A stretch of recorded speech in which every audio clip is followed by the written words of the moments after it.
Before we understand gender inclusivity, we have to look at what gender really is. Gender has to do with the roles that society ascribes to men and women. So it is basically a social construct. You go to one community, it will differ from another community. So gender inclusivity means that everybody should be allowed a space in development.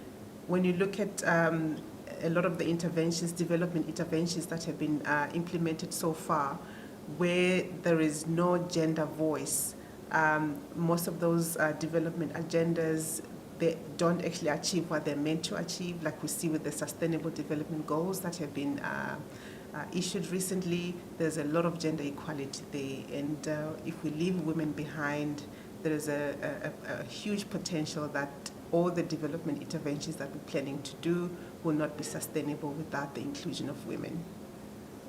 La mayoría de los obstáculos que encontramos en mi trabajo en mi región es sobre que hay todavía mucha falta de educación en hombres y mujeres sobre lo que implica, lo que significa, los beneficios de ser más inclusivo en temas de igualdad de género.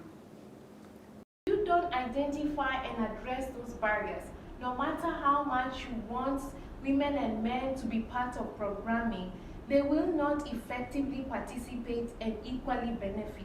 Therefore, we need to take a step back and ask ourselves, what are those things that are making men and women not to fully together optimize their potential in terms of getting the economic benefits that they need to have?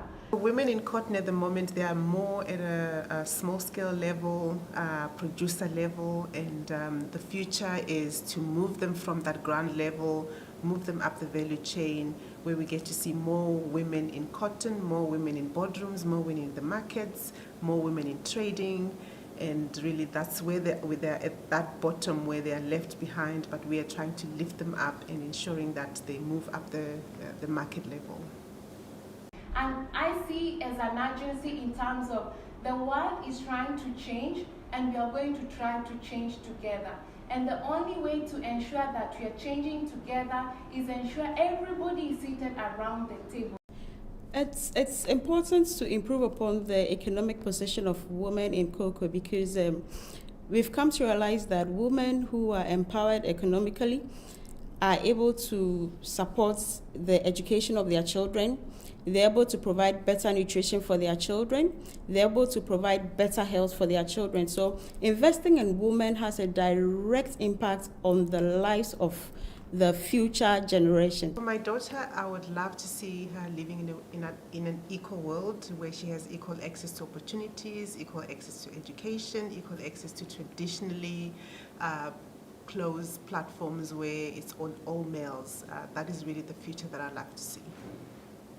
Estos chocolates representan un producto que ha tardado algún tiempo en que las mujeres que los producen, Carolina, Yesenia, que son parte de la red de mujeres cacaoteras y chocolateras en Honduras, han tomado para hacer desde la finca hasta la barra. How is it in English? From tree to bar.